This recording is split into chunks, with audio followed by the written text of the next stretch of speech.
Après sa tournée en Océanie, Emmanuel Macron a pris la direction du Var. Le couple présidentiel est arrivé sur place, au fort de Brégançon, pour une pause estivale qui devrait durer entre 15 et 20 jours selon Nice Matin. Dans la commune de Bormes-les-Mimosas, entre un peu de repos et des lectures, le chef de l'État a pour l'habitude de rester sur le qui-vive, entouré des enfants et petits-enfants de Brigitte Macron. Parmi les visiteurs attendus se trouve également Nicolas Sarkozy, dont les échanges avec Emmanuel Macron sont constants depuis 2017.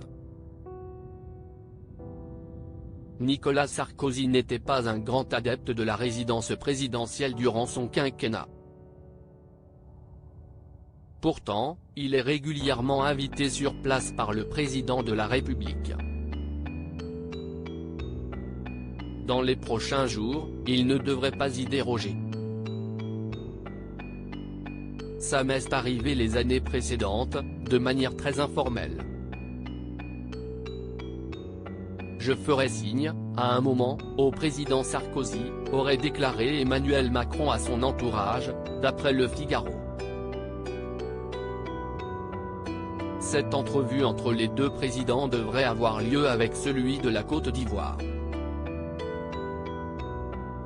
Le président Ouattara est souvent là aussi, ce qui permet d'échanger à trois, a ajouté le mari de Brigitte Macron.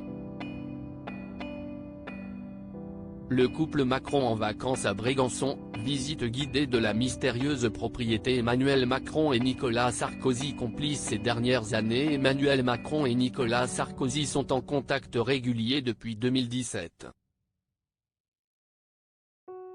Toujours rivé sur l'actualité politique, le mari de Carla Bruni tente toujours d'avoir une influence, en prodiguant des conseils et ses avis au chef de l'État. Lors du dernier remaniement, il a notamment glissé les noms de Christine Lagarde ou encore de Gérald Darmanin pour succéder à Elisabeth Borne à Matignon. En coulisses également, l'ancien locataire de l'Élysée pousse pour un rapprochement entre le Parti des Républicains et la majorité présidentielle. Une initiative qui ne semble pas avoir porté ses fruits, mais Emmanuel Macron reste attentif aux dires de Nicolas Sarkozy. Crédit photo, Patrick Aventurier-Poul.